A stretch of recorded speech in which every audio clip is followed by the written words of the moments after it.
Good evening and welcome to Midweek Matters. It's the last session in March, our lifelong hashtag theme, and obviously Cerebral Palsy Awareness Month as well.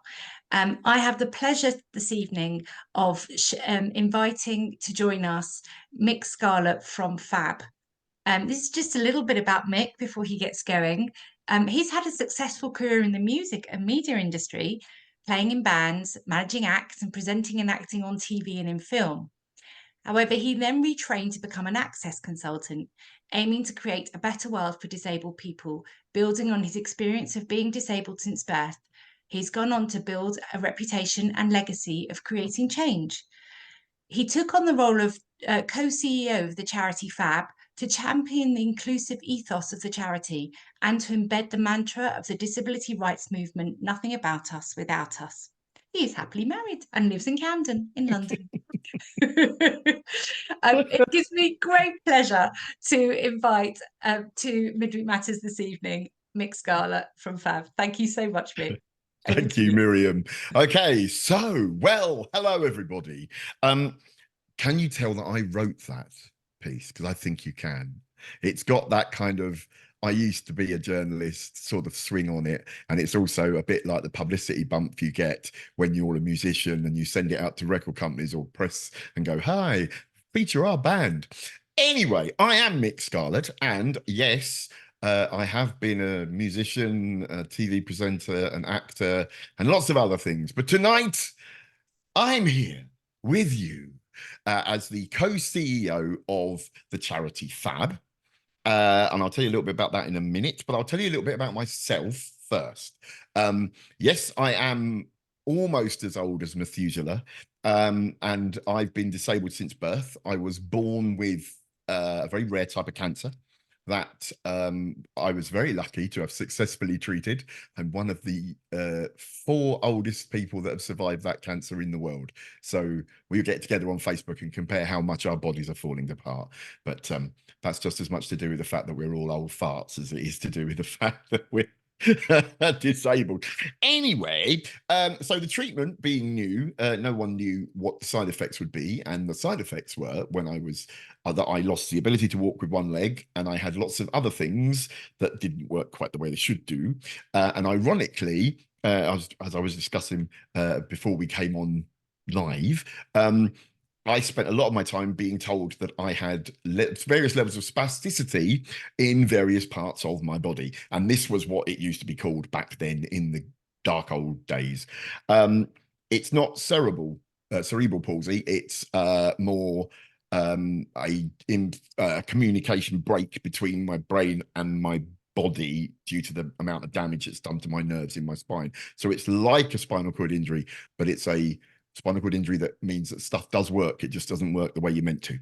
So it means I have got some insight into some of the annoying bits of palsies, as they were called back then. Yeah, in fact, I think it was the word used to describe just about anyone that had anything that didn't kind of work right. But then it was a very strange time. I was born in 1965, so, you know, black and white, you know, Thunderbirds had just come out, things like that. Anyway, so when I was 15, I became a full-time wheelchair user and went through a very strange period where I didn't know what I was going to do with my life because I was a very good child, very studious.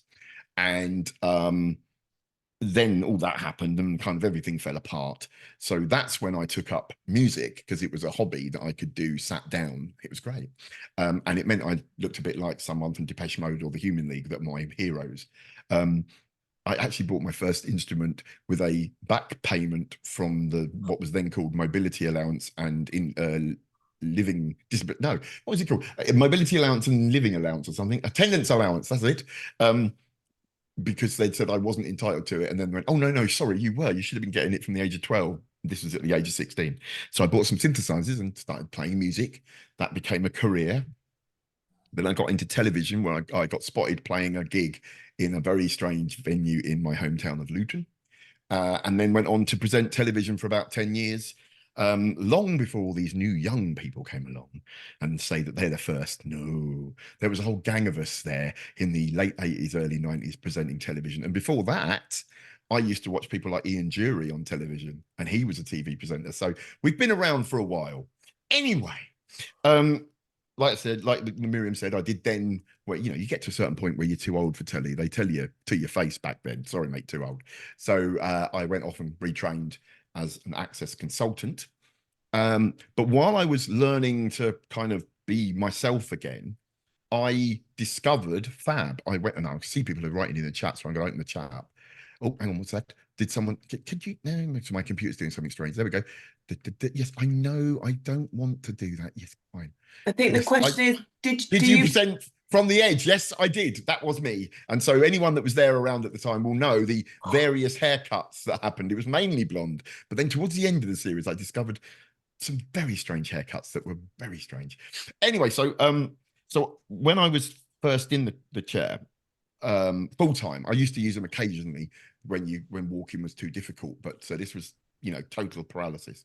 So I went to a Fab club because I hadn't gone out, I hadn't left the house. Friendships were very difficult. Most of my friends were at school, and you know, we all left at the same time. I went into hospital about 2 weeks or 3 weeks before we left school, so we lost touch. So I had no friends. So I went to Fab, had a, you know, it was all right. I had some good times, but it showed me there was a future. And then in full circle mode, almost what 4 years later, maybe a bit more than that, I became a vice president of Fab and started working with them, doing presenting and doing stuff for them. And then I saw that there was a job going as CEO. So I jumped at it. And so what is Fab? Well, Fab is very, very, very old. It's even older than me, which makes me feel very good. It started in 1957, and it basically came out of a disabled guy went to one of these big scout jamboree things that they used to have back then. They probably still have them now, but I don't know. I wasn't very good at the scouts. And he found he couldn't do anything. So he complained and then started up Fab and started up saying, right, let's just get together and do stuff. Now, in the 70s, that's when it became a proper charity, and started doing, you know, had things, rules and stuff. And so it set that up. And now it has 140 clubs all over the country. And if you want to start a club or want to know where your local club is, just go onto our website, which is www.fab.org.uk, and there's a clubs button that will tell you where all the clubs are. But if you want to start one, we're more than happy to help. Anyway, we also do what are called adventures. They're kind of like adventure holidays, but we can't use the word holidays because, as anyone knows in the charity sector, no one gives money to anyone that provides holidays. So they are actually adventures, and it's really great activities. You're fully assisted. Everyone that they're all in their fully accessible locations, and so that's, you know, they're really good fun as well. If you want to apply for them, they are open at the moment, I think. And lastly, we do activity days. So in June, we've got 3 flying days. We're arranging a skiing day. We've got some swimming days. There's a boating day. There's loads of stuff coming up. And it's all about saying to people, we don't really care if you're disabled or not disabled. That's not, you know, that's not it. It's about getting together, forming friendships, forming relationships, and then making memories. And those relationships, lots of the people that I work with that are older within Fab have had friendships that they made at Fab when they were like at school, but has lasted that long. So it's about finding somewhere where you can go and enjoy yourself. So that's kind of what it's about. Now, that's fine. But I thought, rather than just waffle on about me and Fab and stuff, one of the things that we're doing at Fab is we're starting up an access consultancy and training services project where we offer to business, government, and the charity sector or third sector the opportunity to get trained about how to, it's called disability equality training. So how to really understand how to be inclusive around disabled people, whether they're customers, whether they work there, you know, or whether it's just any form of inclusion for disabled people. We do. At the moment, I'm working with the Chilterns National Landscape to get them to make the Chiltern Hills accessible so we can all go out into nature, which is no mean feat, and my tyres are still muddy Oh. on some of my site visits. And I haven't been on one now for 3, 4 weeks, and I still can't get the mud off. So what we're doing is, and I thought I'd show you what we're doing. Just a little snippet, because I don't want to bore the tears out of you all. But I'm going to show you the first part of a course that I deliver, because one of the things that we're doing that is very rare is we are saying that only disabled people can work for us, either as consultants or as trainers. And that's so that it's all about personal, direct, lived experience. Right? We do have people that will be supporting some people who need it, who have lived experience through families or friends. But the trainers, the consultants, and the auditors are all disabled. And I'm always on the lookout for new talent. So that's my plan, is to see if I can pick some of you up and go, would you like to join our stable? So what I'm going to do, he says, if I can get it to work, is share, there we go, the screen. And then there now, can you all see that, folks? I don't know what that's going to look like on your thing, but hopefully you can see a screen with up movement, the social model and why it matters, because I'm going to just dive into something that for me was life-changing.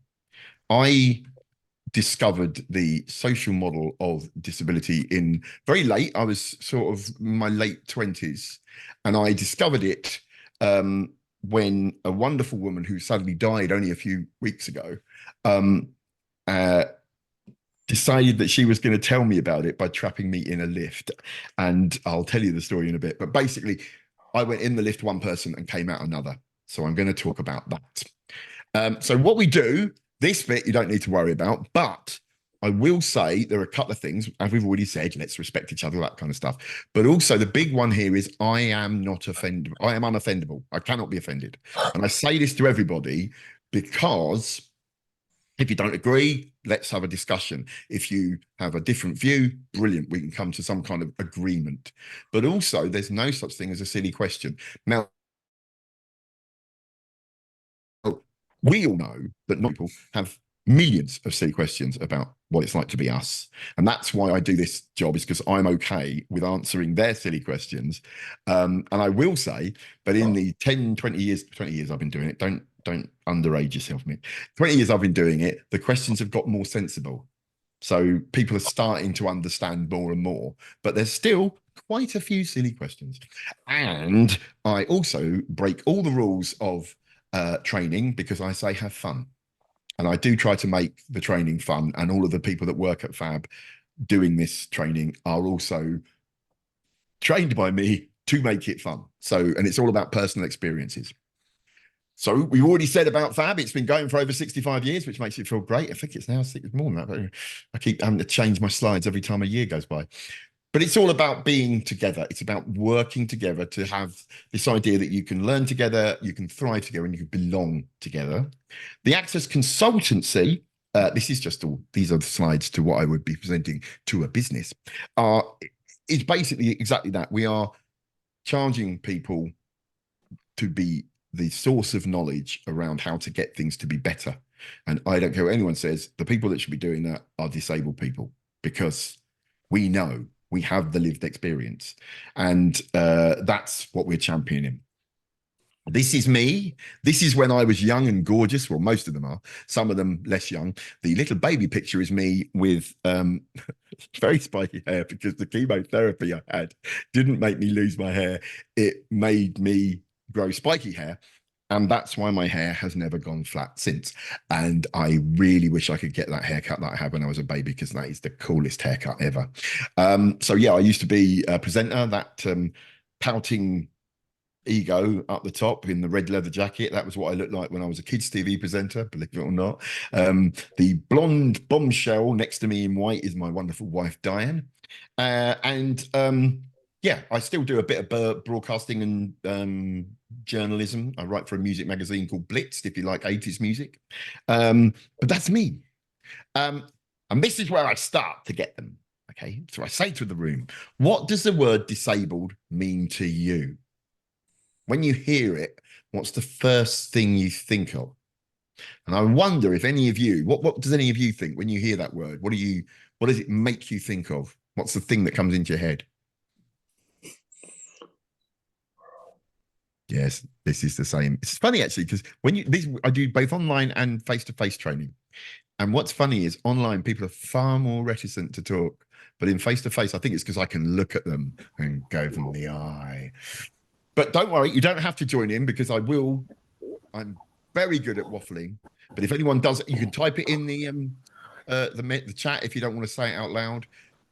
But one of the things, it's funny because what it used to say, lots of people used to say, was broken, ill, wheelchair was something they said a lot, guide dog. It was very much about sort of impairment or equipment, and it was really weird. And then more recently, I like that one, Brian. We are strong. Nice one, mate. Going to get on with you. But most recently, people are starting to sort of talk about barriers and sort of how we're kind of not allowed to do certain things. So it's really interesting how that's swapping, and it's because society is starting to understand the difference. Anyway, I then say, let's look at the answers. And people go, ooh, ah. But then I say, it's actually more about the things that you're not allowed to do. And then, you know, I say, have you been refused entry to a building? Have you been unable to follow a conversation? You felt left out? Or you've been unable to join in with friends? You get unfairly judged? Or you've had your view or your input ignored? Hello? Or you've been talked about or over in your presence? And they're like, oh, yeah. And do you know what all of those things have in common? They're things that happen to children, aren't they? And it's strange how we really have this situation where disabled people are still treated to a great deal like kids. And you can tell I'm quite a talky gobshite. And yet it happens to me all the while. People talk to my wife instead of me. When I pay for things with cash, which obviously doesn't happen as much as it used to, she would always get given the change. So much so that we have a piggy bank that we call the pig. And we put all of the change that she gets given in it to save up. And then every couple of years we go on holiday with it. And yes, it wasn't that long ago that someone pointed out to me that that means I've paid for all of the holidays we've had. So yes, I know it's true. But that's what it's like. And many years ago, I worked on a radio show called Does He Take Sugar? Which was basically because it happens even today where people will say, oh, do you want sugar with that, to my wife? And it's like, I'm here, I'm able to say yes or no. And it's just how we are treated. Then I talk about facts and figures. We all know this stuff, but it's actually shocking when you see that 16 million people in the UK out of a population of 67 million are disabled. And as we go through life, it changes. Or what's that comment there? Let me just get a comment. So, what's that, George? Someone that functions differently. Oh, someone functions differently from the general population. Yes, I like that one. So we start off with 11% as children, and that's probably all of us today. You know, all of us kind of had it from birth or from very shortly after birth. So, but then of course people become disabled while they work, and then as you get older, the numbers shoot up. Once you go over state pension, it's 45, but by the time you're 80, it's 58%.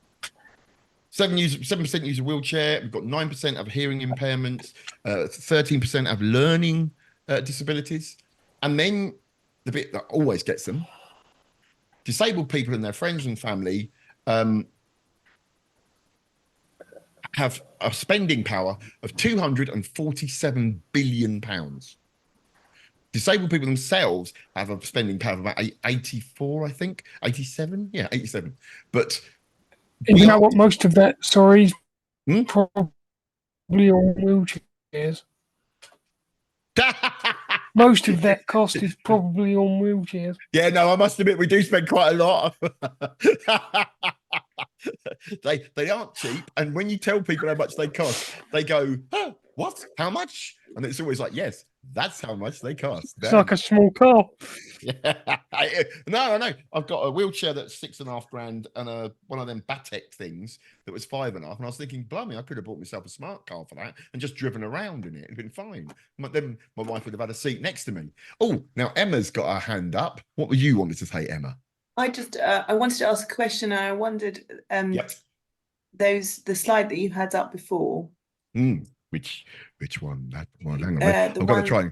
That's it. That one. Sorry, that No? one. Yes. Do you think that that is about a chair rather than I'm not No, trying I to be don't. conversation, because I have lived a life of walking independently and having a chair, and certainly most of the time that I've experienced those things in times when I've been in a chair rather than when I've been standing up, but my disability hasn't changed.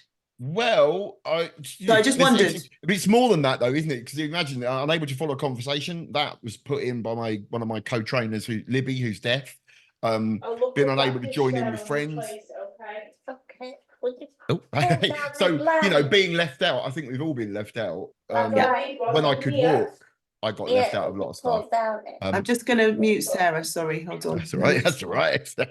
Becky, you all right? Purple Pound. And I think that it's funny because Sam Rink wrote a piece today, didn't she, about the hierarchy of disability, which I don't know.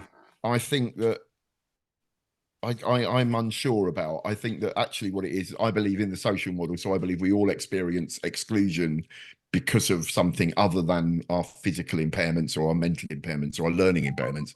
But I do know that, I mean, I was able to do more when I could walk, but that was just because the world was built for someone that can walk. Do you know what I mean? It's sort of, but I know that having my views ignored, I'm quite a loud person, and yet it happens quite a lot. I remember when I first started in this industry, I did a big speech at a big conference about building accessible futures, and everybody else that spoke at it wasn't disabled, and I was. And when I came off, one of the leading lights of the inclusive design industry came up to me and said, "You don't think anyone's going to take notice of you looking like that?" Because I had funny hair and wore a leather jacket. And I was like, well, that's exactly the problem. I'm the only one in this room that is disabled. So if you don't take my views and my input because I've got a funny haircut, then you've completely missed the object, because the point of inclusion and diversity is you can be disabled and have a stupid haircut, surely. So yeah, so we have got the purple pound. What's funny is mobility is the biggest impairment type, the largest one, 47%. So while 7% of our community use a wheelchair, most of the disabled community have some form of problem around walking in some way. But then also you've got stamina and breathing and fatigue. So 35%. So basically huge numbers of our things. And you are right, that does end up to more than 100%. And that's because we can live with more than one impairment. And you'd be amazed the number of non-disabled people that go, really? Because they kind of think we're all there and we get given a card, and then you go, well, that's your one, mate, and that's your one. And it's like, no. I am, I've got paralysis and various nerve stuff and pain that you can't see. But then I very recently got diagnosed, well, about 6-7 years ago, got diagnosed with a thing called Erland syndrome, which is a form of dyslexia, which is why all of the letters on the page are so big, because it stops them dancing for me. And then last year I was diagnosed with ADHD. Yeah, Brian's saying, oh yeah, people think I'm drunk. This happens. My wife's father, he had epilepsy, and because his drugs were quite strong, people would think he was drunk all the while. And he had quite a bashed up face because he kept falling over and having seizures. And again, people would think they were drunk, and they would treat him completely differently and in a kind of real lack of respect. And I think that this is something else that a lot of people with CP face, is that they get talked down to or talked to like children. One of my really good friends, James Rose, who is the conductor with the Birmingham Philharmonic Orchestra, we did loads of stuff at the Paralympics together. And working with him taught me how weird people can be to you if you've got CP. It was really strange. So anyway, and lots of people live with impairments you can't see. And I know that all of us here will have something that people can kind of go, oh yeah, I can see you've got that. But then there's lots of other things going on underneath. And, and talking before we came and you all came in, one of the things is, as you get older, things become harder. All the effort that you put in when you were young can damage you as you get older. And I know that's happened to me. My shoulders feel like they're falling off. So, and then this is something that's always trying to get people to understand the Equality Act, the legal definition of disability. And this is But yeah, no, I was stopped by the police thinking I was drunk. Do you know what? I got stopped once when I was about 18, and the policeman said, "Could you get out of the car, please, sir?" And I went, "No," and that didn't go down very well until I had to show him my wheelchair.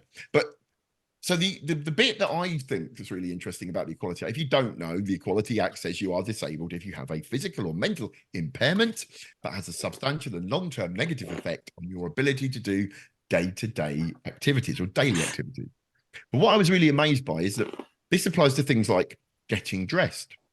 Now, I've always had trouble getting dressed because I've always been paralyzed in some degree, and it never struck me. But when you think about it, we do things every single day that is our way of doing things that other people don't do. And so you're like, oh, right, yeah, no. I thought, you know, disabled because I'm, you know, can't walk, or because of this or because of that. But no, it's even the little things that we do that are extrally sort of that we have to find a different way of doing that would make us disabled. And of course, 12 months or more is the length of time that you have to have your condition to become disabled. It doesn't necessarily mean you've got to wait 12 months before you can join the club. If your diagnosis says that's it, that's where you are, then you are immediately in the club.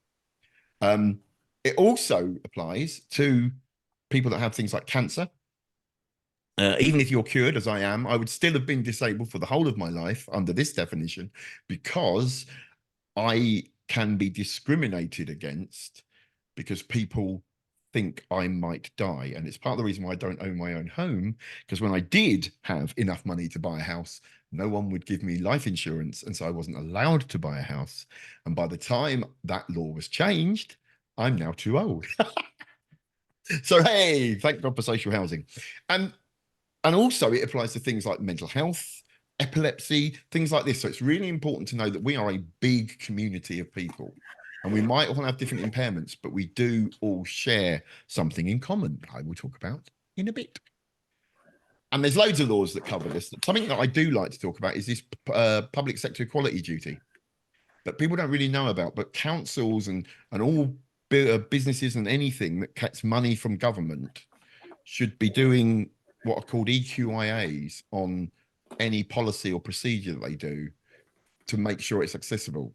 And you should be able to see them. So if something happens in your locality that you think this isn't right, I can't get in here, ask to see the EQIA, ask to see the planning notes, because that's the way to kick butt. Yeah, so basically the Equality Act says reasonable adjustments is what we are all entitled to, and they must promote independence, respect dignity, be free to us as a service user or as an employee, and be there before you need them, not after. Oh, we've not had anyone disabled come in before. That's not an excuse. And this is a great example. You're in an office, you've hired a new employee, they're a wheelchair user. The office is on the ground floor, but has one step into the door. What do you do? Well, the reasonable adjustment is you have a ramp installed. But the not reasonable adjustment, and this is something you get offered all the while, isn't it, folks? Oh, we'll carry you in. No, you won't. Are you insured? Have you been trained? Do you know how to do it safely? No, so you won't. And also, but you know, we'll put a ramp in if you pay for it. No, that's not it either. It's not up to us. It's up to them. Right. Now, this is the bit. Now, I finally, after all that waffle, got you onto the models of disability. And yes, I know it's a really sad joke, but I do like this joke. They, of course, are all from the wonderful TV show on the BBC, Britain's Next Top Model with a Difference.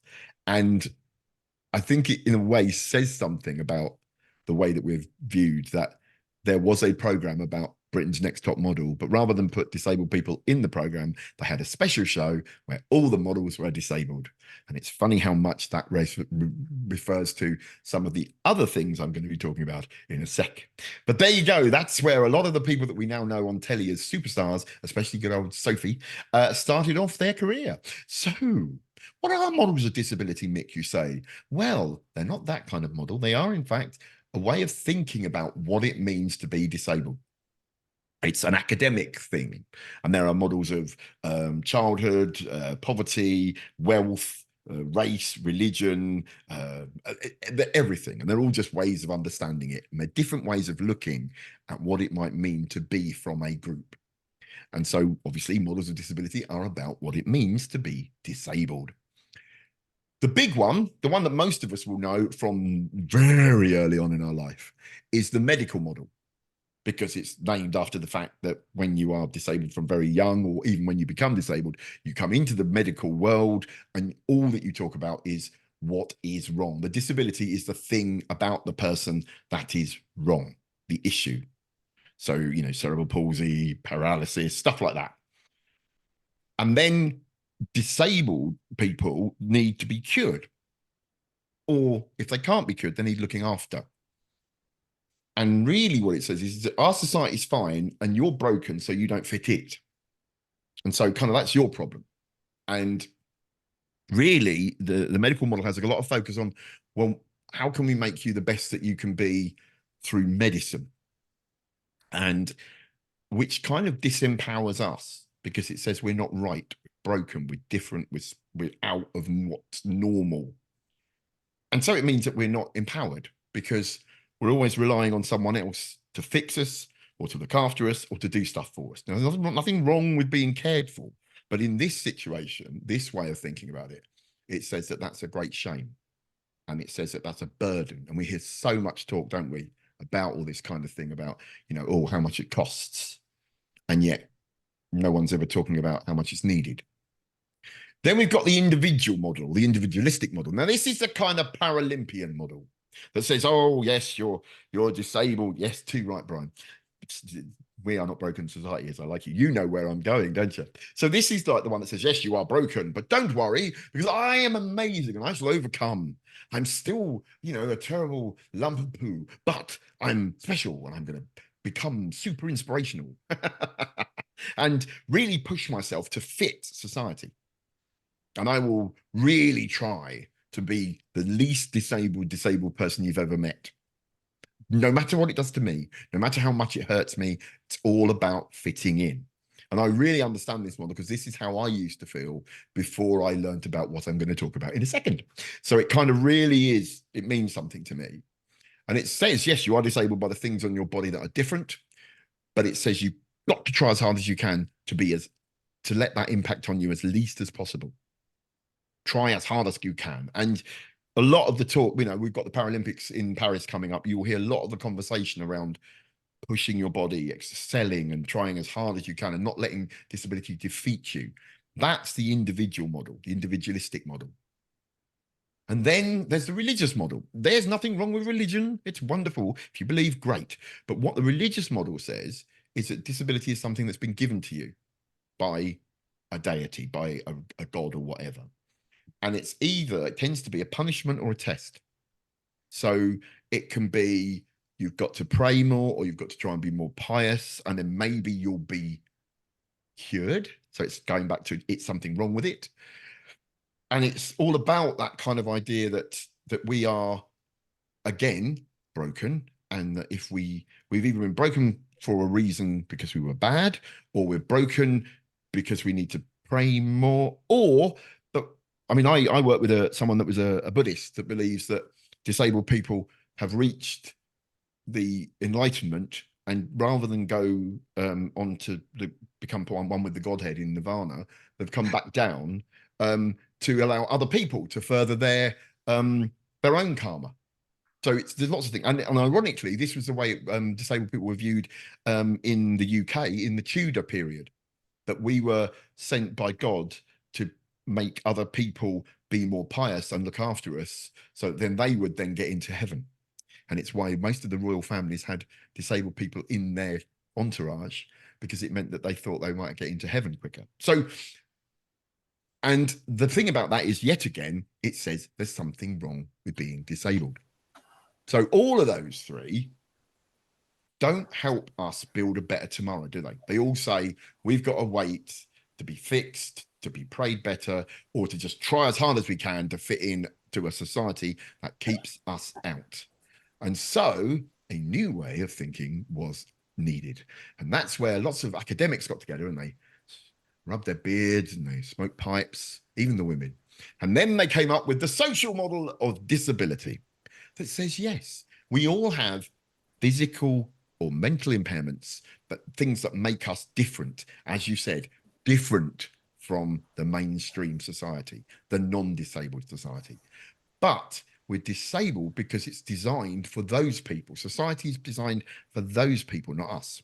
And so the barriers that we face, the things we can't do, are thrown up because society isn't thinking of multiple ways of doing things. It's thinking about a narrow type of normality and then says, well, you're not normal, so you can't do it.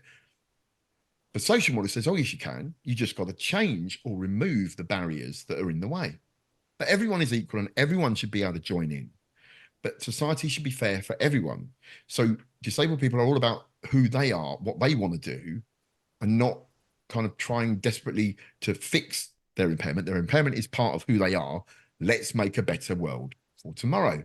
So it says, and one of the big ones that I love about it so much is it says, disabled people have to do this. They have to be there. It says there's no shame. There's no fear of discrimination. We can build an equal world.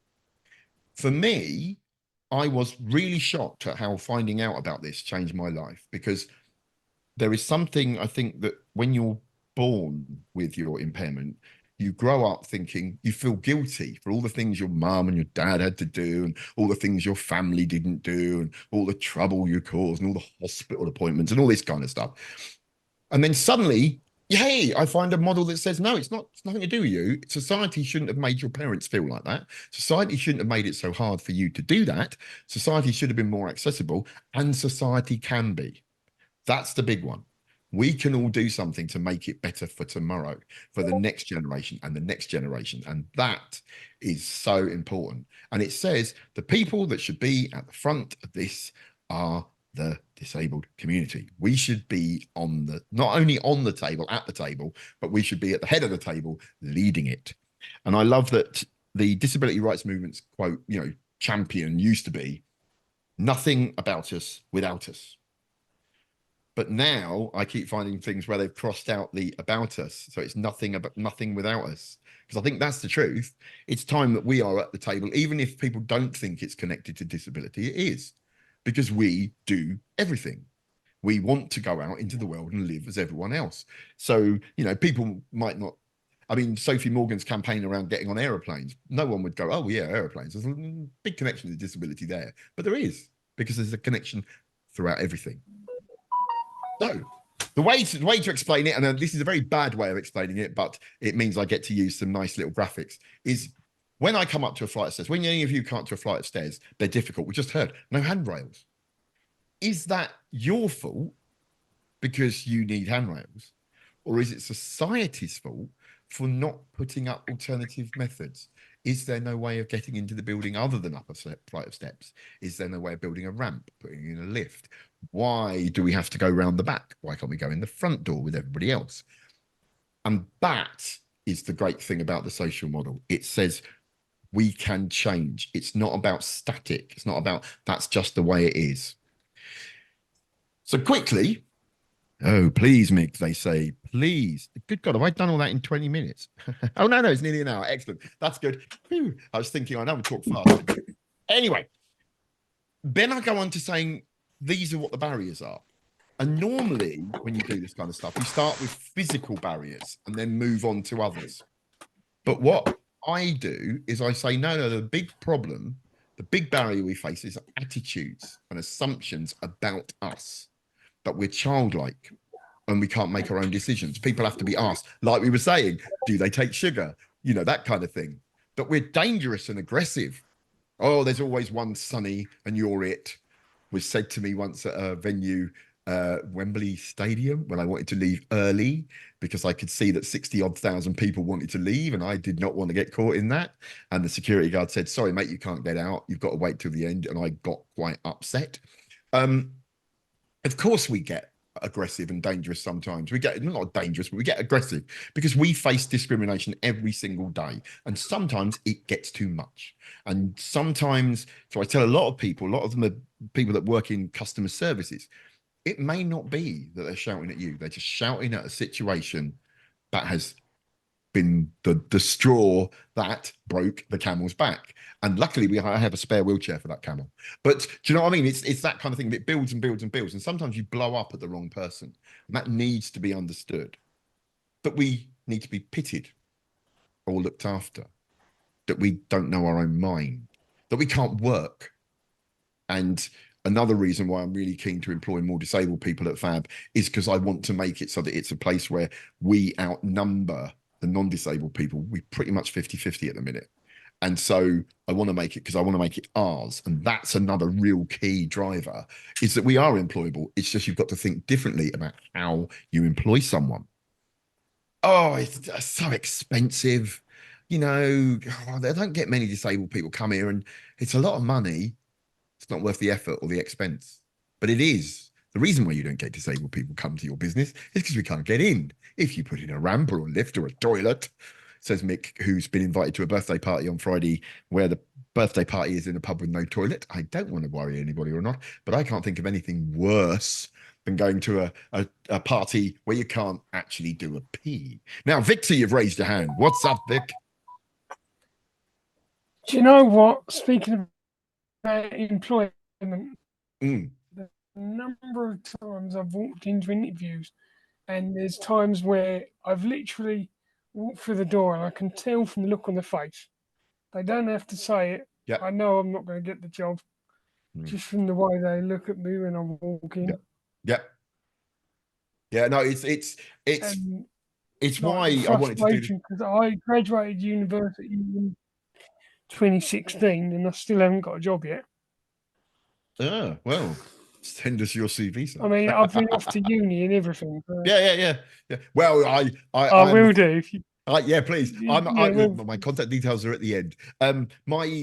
Ironically, I'm so old. When I was young, you couldn't go to university; they wouldn't accept you, especially if you had any kind of need, any kind of access need at all. If you could get through it, you struggle through on your own. Bingo. Otherwise, forget it.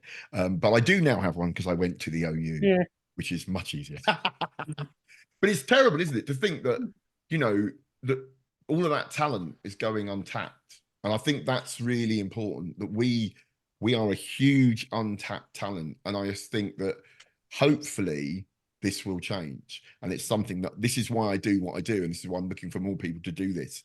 Because if we can get into the boardroom and teach people and get into the HR departments and teach people, no, we are worth it. We have got talent, and it's just thinking slightly differently. But actually, we'll get work, which will be nice. And also, a big one is you must be unhappy. So, I mean, you must be. I haven't taken the Medi out. I just noticed I forgot to cut out something. Anyway, so you want to be fixed or cured. Everyone is. You want to walk again? Well, no, not really, because I don't remember what it's like. You know, most of my adult life, I've been unable to walk, so I don't want to. And then, of course, you've got the other one, which is if you don't look disabled, that people treat you with hostility. And I know when I was younger, people would come out of the accessible loo and I'd be like, you don't look disabled. And now I don't do that because, of course, I don't know what their impairment is. If I can't see it, I don't know that it's not there. And that's solidarity. But it's still funny how loads of my friends who have non-visible impairments really get picked on in a way that I don't. So it's going back to that, is it the wheelchair thing? Sometimes being visibly disabled is beneficial. But again, I don't like the hierarchy of disability idea anyway. So let's go on to the, now we go. So what I say to people is we're all individuals. You can't see that someone's disabled. They don't owe you to prove that they are. And you don't know what they can do and what they can't do. So ask, communicate with us. And that being disabled doesn't make them less able. It means that they just do things in a different way. So, and these are where it gets really cool. Accessibility is a benefit for everybody. An accessible, inclusive society works for everybody, makes it better for all of us. And a perfect example is working from home. I was part of a big study about working from home before COVID. And I was one of the people that worked at the company I worked for at the time from home 3 days a week. There were 2,000 people that also did that. And then COVID happened, and suddenly I was part of the team that implemented working from home procedures that meant that 22,000 people were working from home. Now we see a complete change in the way we work, which means that it's that idea of it's good for disabled people to be able to work from home has now become it's good for everybody to be able to work from home. So it's really important that people understand that this isn't about them and us. This is about finding new ways to do things we all do that benefits all of us. And then I hit them with the big, which is illness or impairment can happen to anyone like that. The number of people I've met that have become wheelchair users in a blink of an eye, the number of people that have caught illnesses and suddenly found themselves unable to do things that they could do the day before. In a world that's built to match the social model, it wouldn't be that much of an impact because one, we'd be more accepting of people that couldn't do things the way the normal non-disabled community do, but also the world would be adapted so that you could just carry on your life. A world that was fully accessible for wheelchair users would have meant as a 16-year-old, I just went straight back out, straight back to school, my local youth club, down the pub. It would have been no different. In fact, I'd have always had somewhere to sit, but it wasn't. And that's what the social model says. We can do that and change the world. Then there's communication. And I know that a lot of you have issues with communication, but we rely on verbal communication a lot, that we don't give people time to use their AAC equipment, that we don't give people time to understand if people have got speech impairments, or that we give out loads of written information, which is great unless you find trouble reading. And that is a big problem in my family. My father was profoundly dyslexic. My brother's profoundly dyslexic. And my Erland syndrome means that writing is nice, but it sits off the page and kind of dances. So I kind of do that in my head. But so we've got to make sure that we balance it, that we have written and we can communicate verbally with people, but we give people enough time to understand, and that we give ourselves enough time to understand others, that we write in plain English, that we have an easy read version of stuff, that we have large font available or braille, and that we have hearing loops and closed captions and sign language interpreters and sort of teaching people to use BSL. Make your website accessible. Oh, the joy, eh? And the lack of audio description. These are just some of the things that come up around communication. And then lastly, you've got the built environment, the thing that anyone that has any kind of mobility issue goes, oh God, big steps as access, large gaps like between trains and the platform. Always say to people that if you've got a lift that isn't maintained and broken, it isn't a lift. It's not a lift, it's broken. So we need lifts to be serviced and maintained all the time. We also want lifts that we can use ourselves, so we don't have to go, excuse me, can you get me a key? Because you can go. No, I want to just be able to get in a lift and press a button and go. Seating that you have wheelchair spaces in, but just seating at all. How often do you go places? The London Underground were very proud of the fact they took out all their seats to prevent homeless people sleeping, until someone pointed out that the London Underground is some of the longest walking distances you've ever heard. And they need seats because people need to sit down. Victor, got your hand up again? Yeah, just thrown out there as well. Disabled toilet keys. I swear to God, the number of times I've had to go and find someone with a disabled key to unlock the disabled toilet. Eventually, you know what? I just went and bought one. This is the sad thing about them, because once upon a time it was a bit like a private. Yeah, absolutely. I've got mine. I've had mine for about 30 years. In fact, I had one before that, but I lost it, so I got myself another one. I bought one a little while ago, and then I lost that immediately the same day. But what's really weird is I'm old enough to remember when you got a key given to you. It was almost like joining a private members club. So people would go, hey, mate, have a key. You're welcome to the disabled gang. And that was what it was like. So now they charge, which means that everyone can buy one on eBay or Amazon. And so it is a little bit easier to use them. Wouldn't it be lovely if all toilets were just designed like Section M accessible toilets? So they were all single stall use with enough room to get in and be on your own and do what you need to do. If you need someone to come in with you, you can have changing places toilets as well. But I've always thought, why have men's and women's when you could just have a whole row of single stalls that we could all get in? That would make so much more sense. And of course, why is there not enough parking? Oh, the joy of it all. Because we need to park near. We need to have specific design of our bays. They are, it's not just about the blue badge. It's about how you get out of the car, how you get in the car, what you do. So they're really important. I'll quickly whiz through and then I'm going to take all your questions. Do not fear. The social model does not deny impairment. It doesn't say there is no, physical or mental difference. We do not have things like CP, like spinal cord injury, like whatever. And that we need medical interventions. We need medication. We need treatment. We need surgery. We really want to talk about that stuff. But it says that actually what disability is about being equal and a promotion of human rights, that we have the right to be able to do anything that we want to do. And that is the truth of it all. And with that, he says, gasping for breath, there you go. I did that in an hour. So we've got 30 minutes to have a chat. I will now stop sharing, although tell you what, that's all my info.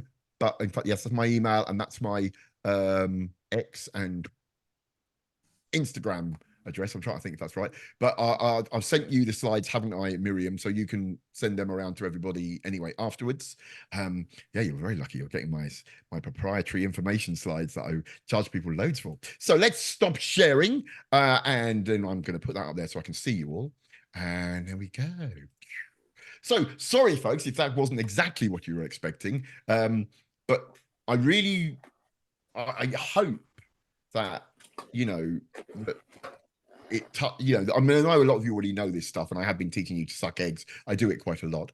But it's really important to understand that we are the ones that can really change the future. We can shape our tomorrow by being vocal and being involved. And joining a group like Up Movement is perfect because it gives you that community.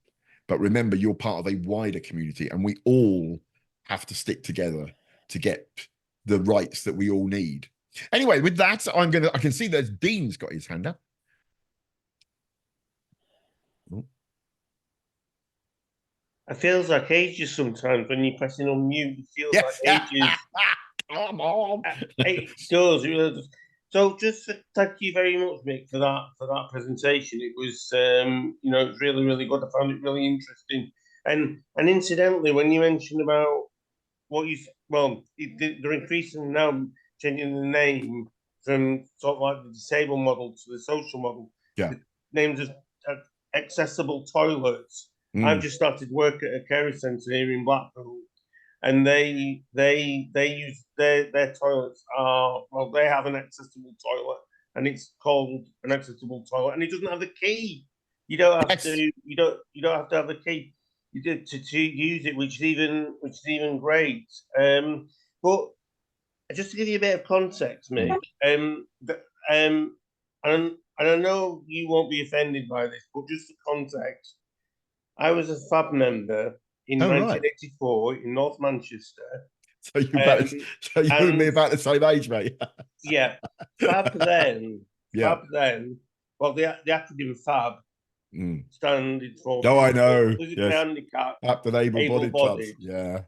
And it still does, doesn't it? No. It hasn't stood for that for about. It stopped being that in the 90s. So yeah, no, it's just FAB, like FAB. It's just dropped. It's just a word. It's just a word. We were gonna change it to FA, like FAB, like FAB, Daddy O 60s FAB.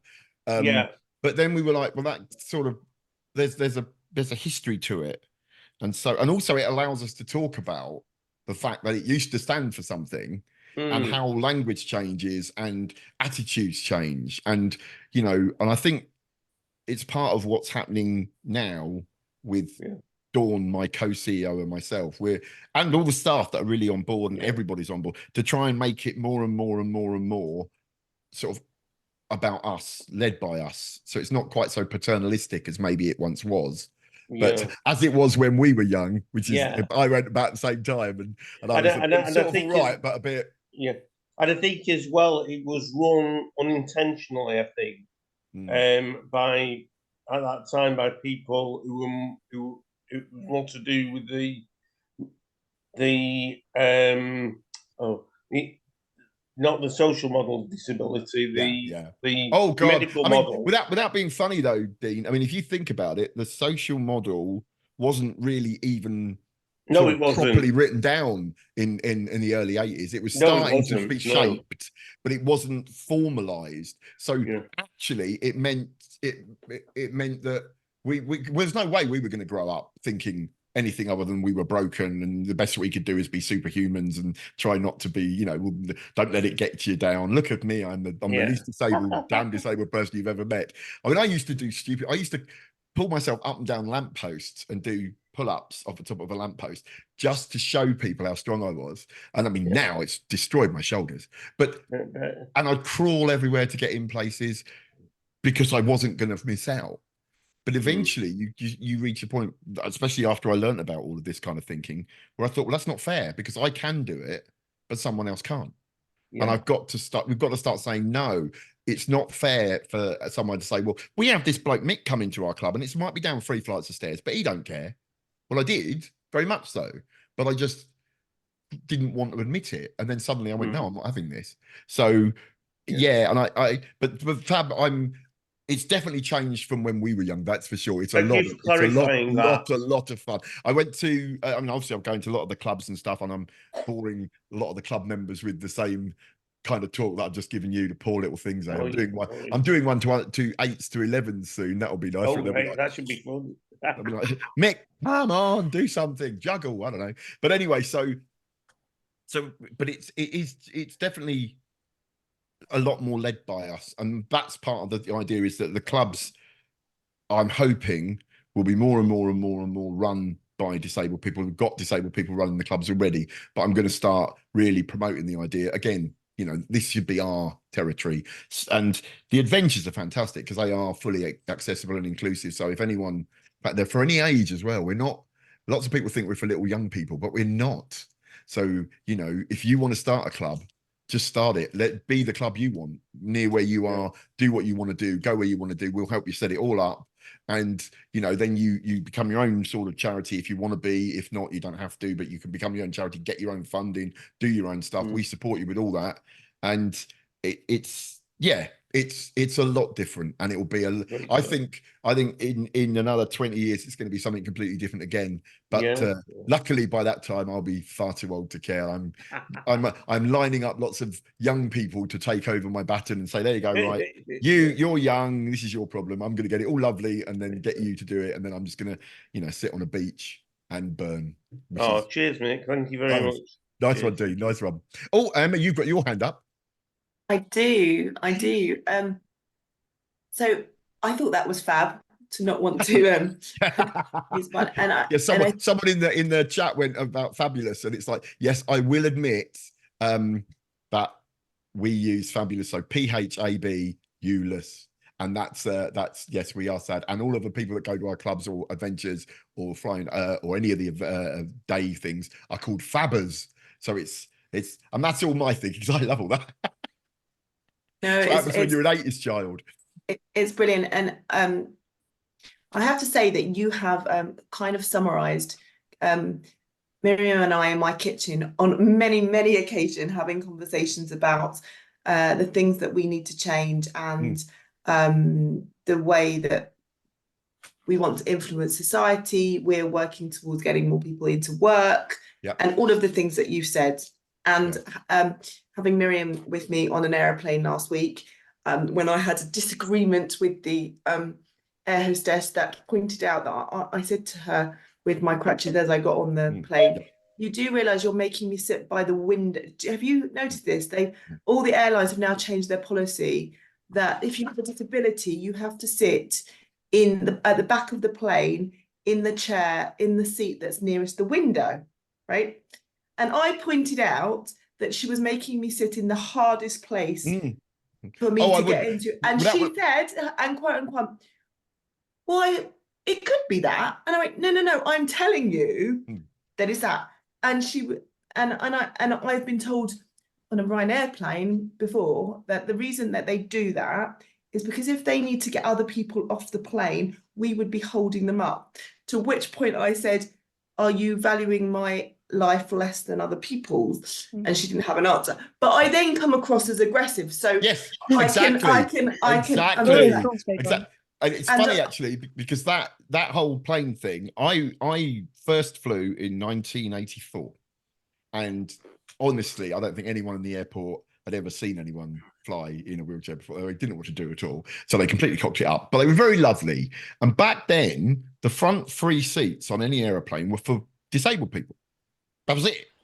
Right? It didn't matter. You got on first anyway, but that was it. They were for that. Now they do that kind of, you can buy the seats in advance. And so you've got to sit there, and that's it. And I've seen it change. And what's worse is it's got worse because of the fact that you are right. They say, you can't. I always say, well, why can't I just sit right by the door? Because that's the most sensible place. I've got nothing in front of me, no bulkhead. It's really easy. And without being funny, if they were going to go, right, everybody, off we get, the plane's exploding soon, I would probably go, okay, everyone, you all run off and then I'll come off last. I don't need to be at the back to do that. I can be right at the front and still be sensible enough to go on, you will go first, I'll go last, because I've now got to crawl all the way up the bloody plane to jump out of this. It's ridiculous. But it is basically, at the end of the day, that this attitude is what's got to change. And we are seen as unimportant. Yeah, and what I loved about what you just presented is that I will admit, without wanting to be lynched, that I have a problem with I have had a problem with the social model, particularly because we're an organisation that are trying to get some medical services to enable us to live the way that we want. And so often we have been understood as a medical model. No. What I liked about what you said about the social model was that it doesn't deny it's that one of the people have the biggest problem. But so many people explain the social model that you aren't disabled by your body, you're disabled by the barriers in society. And it's like, great, brilliant, but that's okay. I live with chronic pain. If I don't take my painkillers, I roll around on the floor and I'm screwed, right? So I have a medical condition. I am paralyzed through a spinal cord injury that happened because I had cancer. All of these things are medical.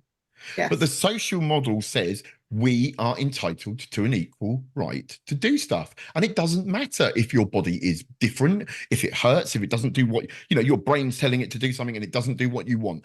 Great. That's just difference.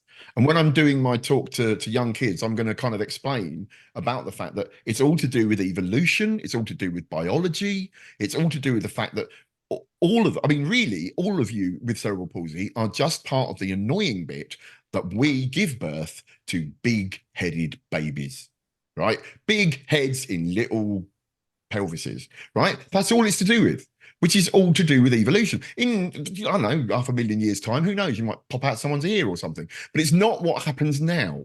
So we have the things that happen to us, whether it's an illness, a mistake of birth, whatever. We have them, but that isn't whatever barriers we have that our medical stuff throws up. In a world where the social model was applied sensibly, you'd get all of your medical treatment when you needed it. It would all be done to make sure you were empowered and that you were in lead, that you chose what you had done.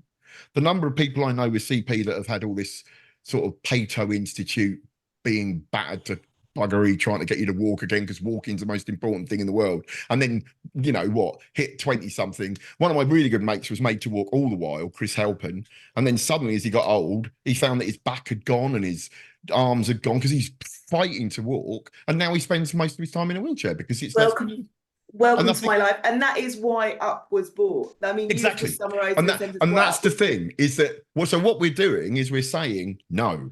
Right? So forget all those social model people that go, it's all about barriers. Yes, it is about barriers. But part of the barriers is the attitude that you can't talk about being ill or in pain or having difficulties or wanting medical treatment or wanting care or there's nothing wrong with needing someone to support you to live. That's part of the whole plan of social model, is that you should be supported to live as you want. If you want a living support worker or PA that lives with you all the while, great. If you want someone that pops in, great. If you want to hire, I use, my wife works as my PA quite a lot, because she knows how to do stuff for me that I don't really want to have to teach people. So she's fantastic, but that's my way of living. Other people I know much prefer to have a PA and then completely separate their partners from their care. That's the point. It's not about there's one way to fix it. There's a really great film, I think Scope did it, the video where it's like an animation. I do have it on my computer, actually. Let me just see if I can find it. Probably find they deleted it now. I'm looking at the wrong thing. But yeah, so it's basically, it's a really lovely little animation where it just says, all the social model says is you've got one route to where you want to go, and you can have lots of different routes. And that's all going up, and that's what it's about. So I guess my question to you is, on a broader level, I buy everything that you say. If you were going to convince me that the social model is what I've been talking about without a label, because I have to say I've avoided the use of social model, because when I've been taught about social model, it denies my impairment, and I think that's just as valid as everything else. So how do we almost change that? Do you know, the understanding of social model? I think two of the big problems is, one, this whole sector is filled with two groups, and I'm probably, this is being recorded, so they're going to come after me. One, non-disabled people that make a very nice living telling other non-disabled people what disabled people need, and it's massive. One of my really good friends was sent on an EDI course that was talking about disability and non-disabled, about the whole EDI spectrum, and it was saying people with power, people without power, and it was using all the wrong language. And it's like, if you're being trained to use the wrong language, then you're not going to get it right. And this is the point. There was a non-disabled person talking about a subject they didn't really understand. My mate knows me. He knows what he's talking about. So he went, excuse me, that's all the wrong language. And she just didn't know, because she didn't know about it. So it's why we have to lead that. We have to take it and we have to make it our own. But also, the social model was a tool of political upheaval and political change from the 80s and the early 90s, where the political activity sort of active group were trying to change the world. And they were very, very keen to stop people thinking about them as being broken. So they overemphasized that it was about societal barriers. And also, they didn't really explain that societal barriers can also be a lack of treatment for pain, a lack of understanding about ability and difference, and the fact that I suppose the thing is, if a medical model says you're broken, whereas the social model says you're different, you have an impairment, and that it deserves treatment, it deserves support, it deserves funding, and also, as Victor said, it also needs people to understand that, he's got a degree, he wants to work. Cerebral palsy is not a barrier to being able to do all of those things, but it's only a barrier when someone says, oh, well, if I give you a job, you won't be well enough, you won't be able to do it, it'll be too much for you, and all this kind of stuff. And then they find reasons to not employ you because they go, oh, well, you might need to travel. Oh, well, I'll travel. Oh, are you sure you can? And I know, this is what I had when I was young. And it's really shocking to know that it's still happening now. And when I was doing my bands, every record company would say, oh, no one wants to put a picture of a bloke in a wheelchair on their wall. And then I'd go home and sign photographs because I was a kids' TV presenter, and I'd send them out all around the country. So everyone in the country that liked me had pictures of me on their wall, but still, apparently, record companies. So it's the people with power. And that's why we've got to be at the table. We've got to make ourselves the people with power. It's why I'm working with Fab, because Fab now has a disabled CEO, and Dawn is the sister of a disabled brother. So it's a family link for Dawn. It's a personal link for me. Do you see what I mean? So it's that thing, and that's the point. That's what it should be like everywhere. All of these things. I've always said, there's not a huge fan of charity, but if you're going to have it, it should be run by the people that receive it, and that's it. And that's why it's great that, you know, you lead up movement. That's the point of it. We are doing it, you know, we're kind of the sisters doing it for ourselves kind of thing. Dance. Thank you so much for answering that. So we've got Victor and Dean have both got their hands up. Anyone? Let's see how many hands are up. I don't know. I can't. I think it's just Victor and Dean at the Victor moment. Victor and Dean. Everyone else has just gone, oh, really. Dean, do you want to go first? See, you're just about to unmute yourself, Dean, and then you didn't. Yeah. And now you're up. Yay! Sorry, I didn't mean to make you jump, Mick. Yes, thanks, Victor. Thank you very much. Yeah, it's just very, very interesting what you and Emma have just been talking about, and listening to that. And I'm in a number of disability groups, as I'm sure other people are, known as DPOs, who reject the concept of the charity model. They will just reject that. But each of these DPOs that I'm in, some are quite political. Yes. Some are for the social model of disability. But where they say actually the social model of disability is the only thing that counts. But they are also saying now that because they don't use the charity model, people who have specific conditions belong in they belong to impairment specific groups. So in a way, they're not saying that. In a way, they are acknowledging people have different impairments. They are acknowledging that So what you mean is they're saying do you understand what I do, but so what you mean is they're saying we like the social model, but we quite like to apply the medical thinking to people. Yeah, we like to, but that's that is what I'm saying. So we're all disabled together, but what is it? We're all disabled together, but that we're more disabled than you are. That's it. Yes, I get it. Yeah. We don't say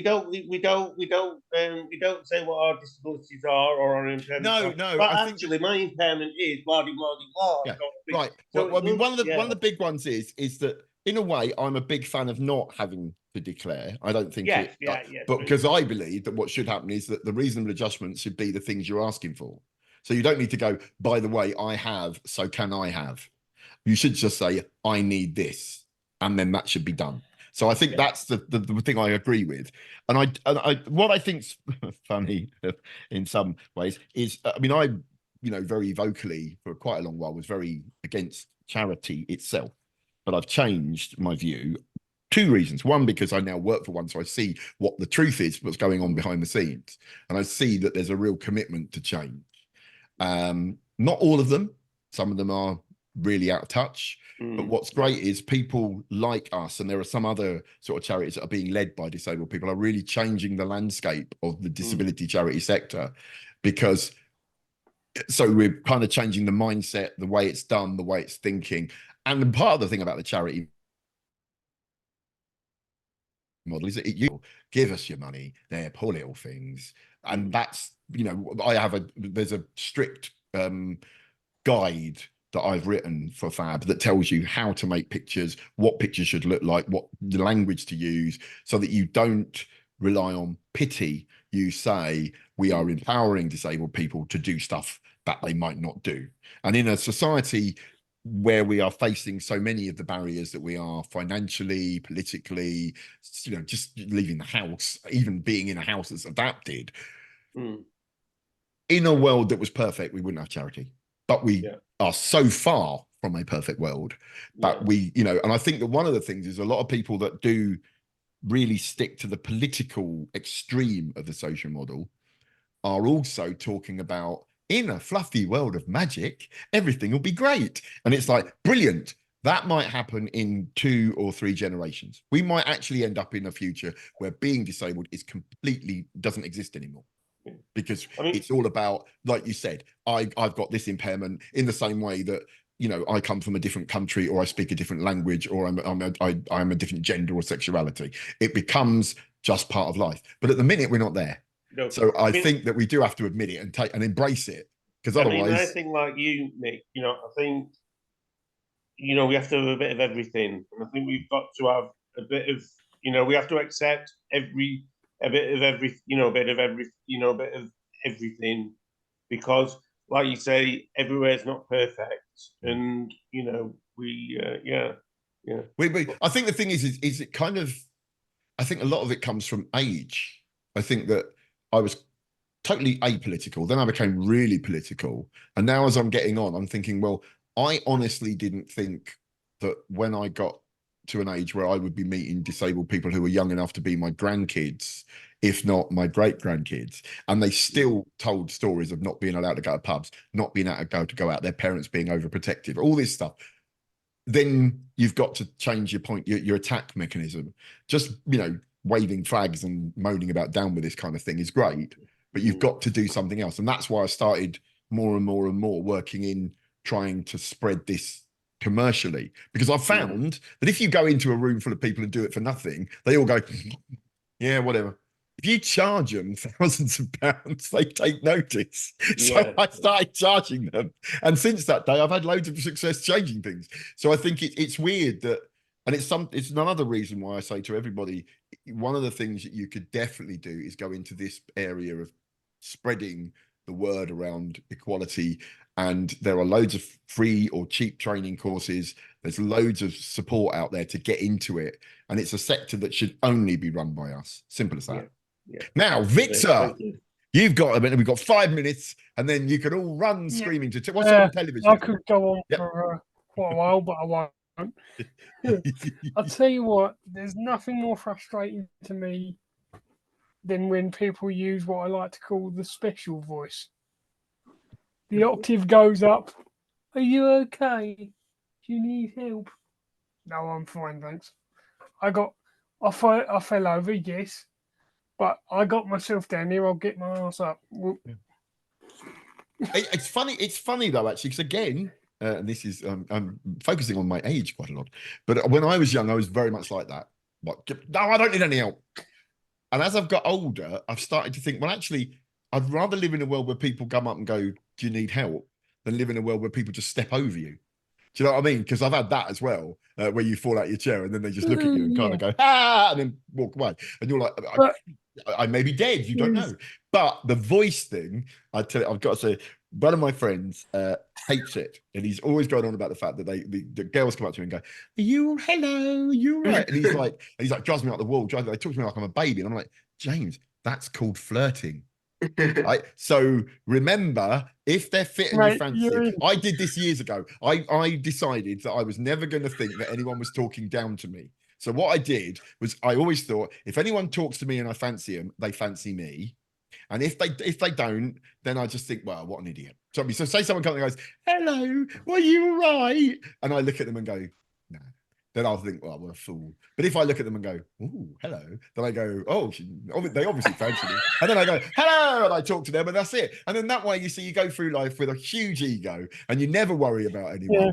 And that way, you end up married to the wonderful girl that I have. Well, I think, Victor, it comes from the other thing that I always try and do is sort of understand that it's a natural thing. So what you're talking about as a speech and language therapist is, it's called mother ease. It's what we naturally do to younger people to help them to communicate. And I think it's that kind of, because people with we're back to that thing, aren't we, Emma, of thinking of us as children. It is that. But I'm not sure people do it consciously, and maybe I'm too forgiving. But I do like the way that you did that. But I also agree with you completely, Victor, that we got ourselves here, we'll get up. But I also really do have had to learn the hard way that actually, if we ask for help, then we're taking then for me that was taking back control. Yeah, I entirely agree. And I think there's absolutely nothing wrong with asking for help. Do you know what? I once did a training course in a nightclub, and I mean, this was great. So I'm doing this kind of thing. It's very early on, so it's very much more basic. And I was talking to people about it, and this very large East European bouncer who made me look like a tiny matchstick, and I'm big. And he kind of went, "So what happens if you need help in the toilet?" And I thought he meant because the club had got a little step in one of the toilets. I said, well, you bounce me up and then I'm in and it's fine. And he went, no, if you need help in the toilet. And I went, what? You mean like helping me go to the toilet? And he did. And I suddenly understood why so many bouncers freak out when you turn up at nightclubs, because they think they're going to have to hold your willy with a set of tongs or wipe your bum or something. And it was like, oh my God, no. If I need that level of assistance, I'll bring someone. Right? I really won't wander around a nightclub going, excuse me, could someone hold my willy for me? Right? It's just Thank not you, how it's someone done, said it. right? But then I went, and this didn't go down well. I said, if I ask you to come to the toilet with me, it's because I fancy you and not because I need any help. And that went down like a complete bad comment. So I'm very glad that I was leaving at that point. But yeah, it's, and these are the things we don't understand. The level of ignorance that we sometimes face. We really don't. We're out there in the world and we think, oh, they're being a bit patronizing, but some people are just so not clued up.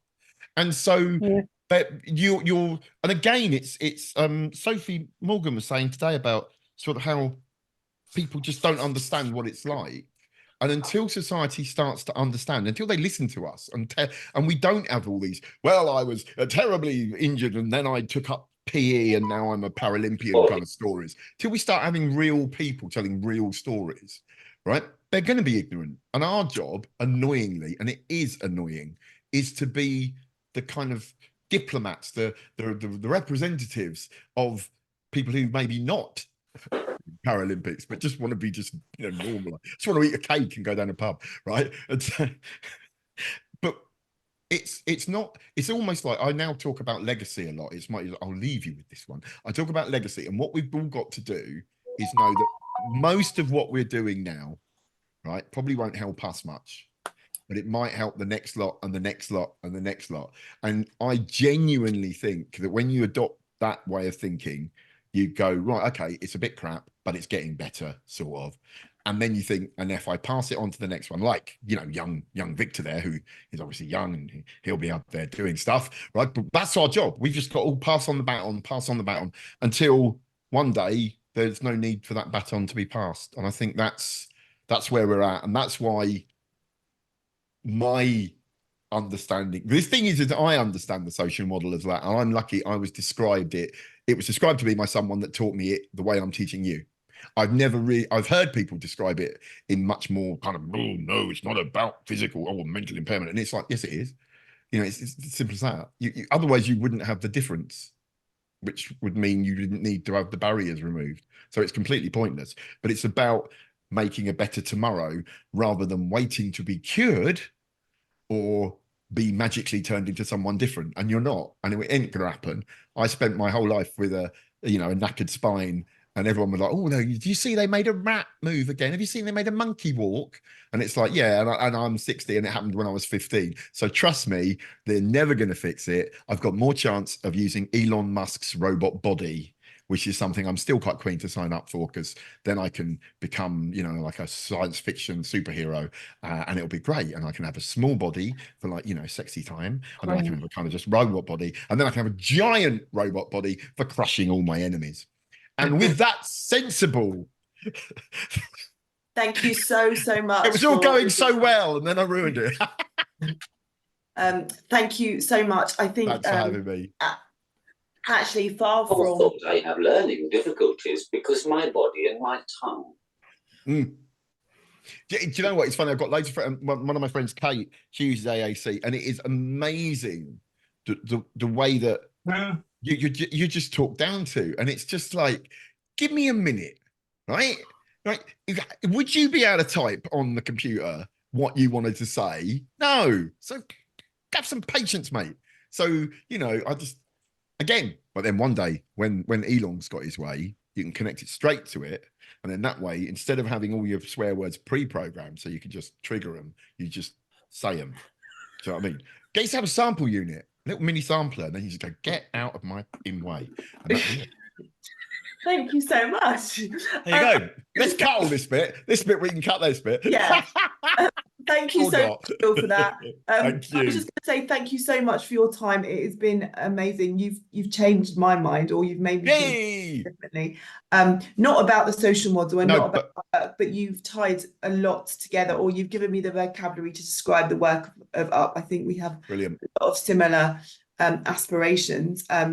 So thank you. And far from it being not what we expect, it fits in really well with us thinking about how we can live lifelong really positively with cerebral palsy or whatever other physical disability that anybody's got. So